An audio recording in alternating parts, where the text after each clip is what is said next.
a philosophical film where preaching did not replace storytelling, which it easily could have and end up becoming a pravachan rather than a film.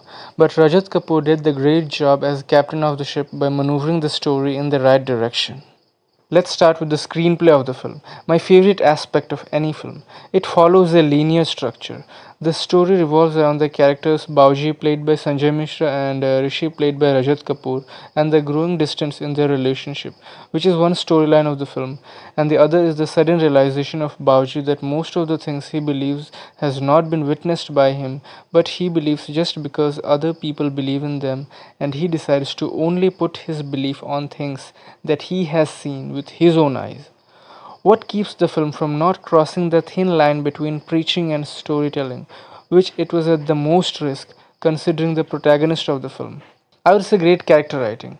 Take the protagonist who preaches throughout the film but never for a moment makes his presence annoying for the audience and ruins the story. How did Rajat manage to pull that off? By putting the protagonist among characters that play the part of the audience by not treating him like he has attained enlightenment. They question him, make fun of him, and prevent the story to move towards the direction of a spiritual session. That's the world of the story, and if they had done anything otherwise, it would feel odd, which is also another important aspect of a story. The world that embodies your characters. Every character in every story makes sense because of the world they are set in. It is a philosophical character, and Rajat had to make sure it does not overshadow the story by overusing philosophy, so as to keep the philosophical view of the film intact, and thus the use of humor. The philosophy stands out because of the existence of other elements in the story, like comedy. You diminish the importance of a particular thing by overusing it because you love it so much. The film didn't have to bear that fate. Let's imagine a different world for Bauji. Let's say his character was a teacher and the story revolved around the school and his students. It would have been like Dead Poets Society. Say his character was a terminally ill patient whose worldview changed in the last years of his life. That would be an interesting idea to explore. Performances. Great acting. Why am I even talking about this in a film with Sanjay Mishra, Seema Pawa, Rajat Kapoor? What else can you get if not great performances? The relationships. Bauji with himself. Nice person who was always different from everyone, evident from the first scene when he went to meet the boy his daughter was in love with, and everyone was abusing the boy, and he, being the father, treated the boy respectfully. This serves as the catalyst of the story. Was it good enough or catalyst worthy? Why did they not go for an intensely dramatic scene, something that would be like a life or death situation? I don't know. Maybe that would have completely shifted the tone of the film. The character of Bauji, a nice person who one day starts questioning everything in pursuit of truth. No one takes any liking to his drastic change in personality, but eventually people who were making fun of his thoughts started propagating them and thought of him as their guru. Upon learning this, he makes it clear that he has no interest in leading anyone and was just trying to fulfill his curiosity.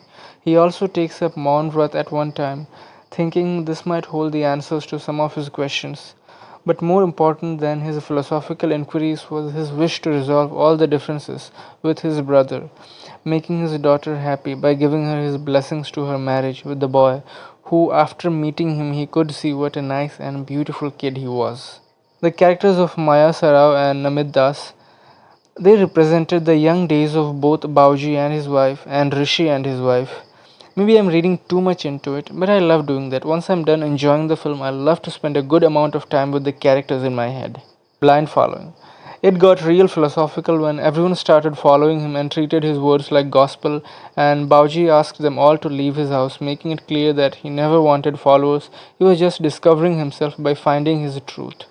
That was a great scene. Maybe that's why they chose the poker game subplot. It is wrong, and yet his friends followed him because they think of him as an enlightened being. He won them over with his words and realized that it's a double edged sword having people follow him. Bauji never intended this. He did not take the burden of anyone on his shoulders by taking it upon himself to impose his beliefs on them.